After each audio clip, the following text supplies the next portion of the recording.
Olá, meu nome é Wilder Fernandes, estou aluno do curso de Ciências Biológicas da UEG e hoje vamos falar sobre os fungos.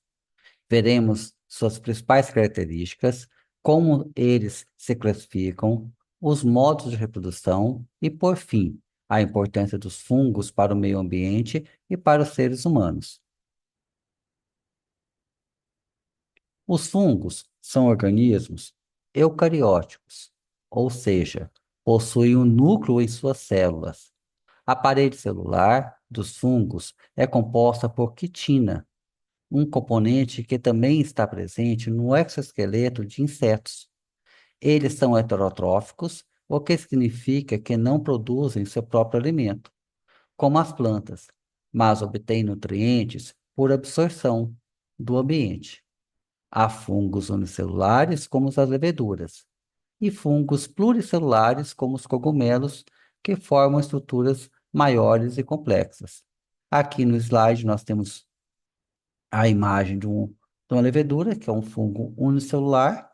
Nós temos aqui a célula, onde nós temos o válculo de água, a mitocôndria, o núcleo, e aqui a parede celular, que é feita de quitina, como foi explicado. Os fungos podem ser encontrados em quase todos os tipos de ambientes, desde florestas até desertos. Eles desempenham diferentes papéis no ecossistema. Alguns são saprófitas, ou seja, se alimentam de matéria orgânica em decomposição, como as folhas mortas e madeiras, ajudando na reciclagem de nutrientes.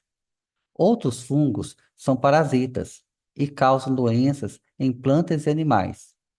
Além disso, alguns fungos vivem em simbiose com outros organismos, como as micorrizas, que ajudam as plantas a absorver melhor os nutrientes do solo. Aqui nós temos imagens mostrando o fungo do bolor do pão, fungo do preto do bolor do pão, um cogumelo, a orelha de pau e o mofo, exemplos de fungos. Os fungos são classificados em diferentes grupos. Os zigomicetos incluem fungos como o bolor de pão, que se desenvolvem em ambientes úmidos. Os basidiomicetos são conhecidos por formar cogumelos, como que encontramos nas florestas. Os ascomicetos incluem as leveduras, usadas na fabricação de pão e cerveja, e as trufas, que são apreciadas na culinária.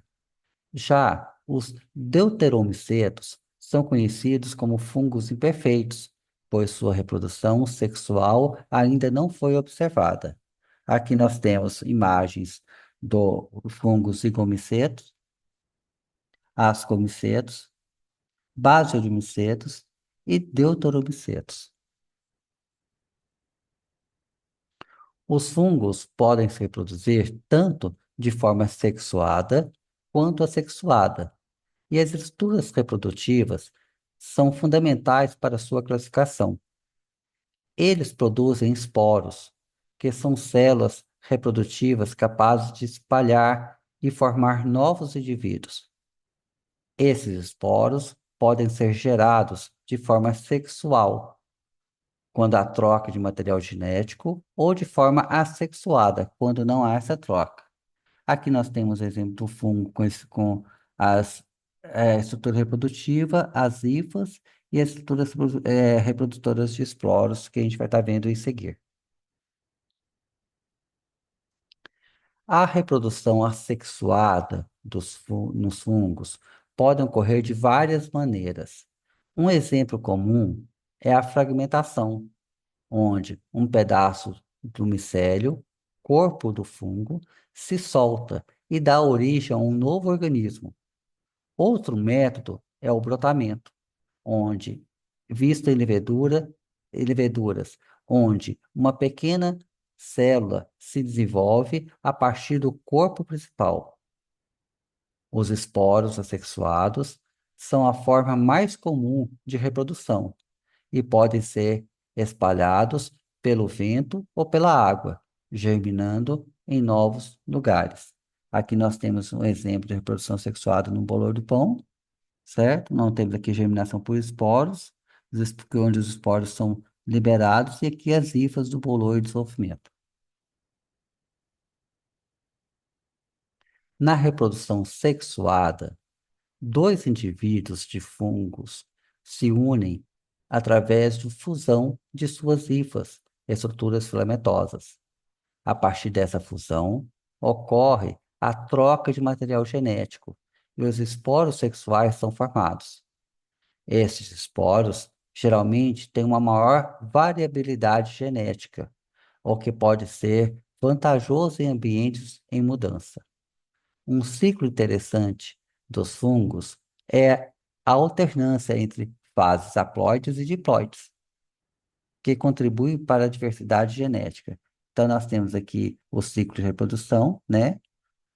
Onde tem a fase haploide e a fase dicariótica e a fase diploide. Então, formamos, tem essa alternância entre fases haploides e diploides. Os fungos desempenham um papel essencial no ecossistema como decompositores. Eles quebram a matéria orgânica morta e ajudam a reciclar nutrientes importantes de volta para o solo e podem ser usados por plantas. Além disso, fungos, como as micorrizas, formam associações simbióticas com plantas, ajudando-as a absorver melhor a água e os nutrientes, como o fósforo. Sem os fungos, muitos ecossistemas entrariam em colapso, pois a reciclagem de nutrientes seria drasticamente reduzida.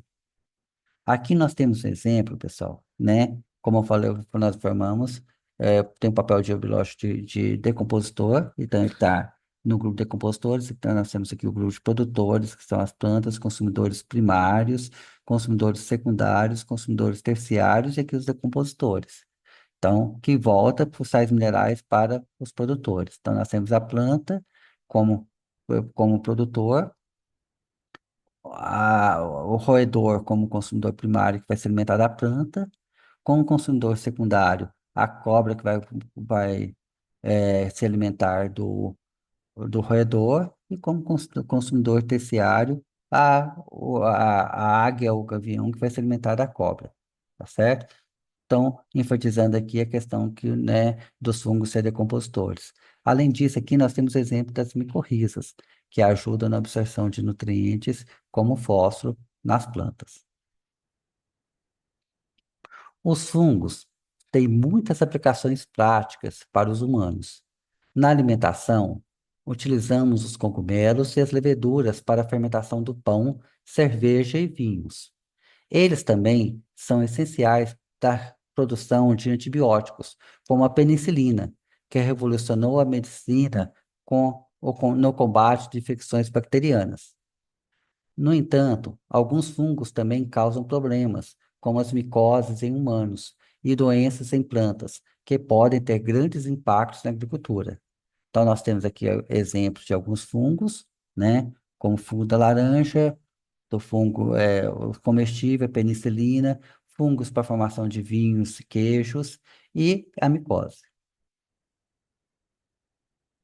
Em resumo, os fungos são seres vivos eucarióticos de grande diversidade.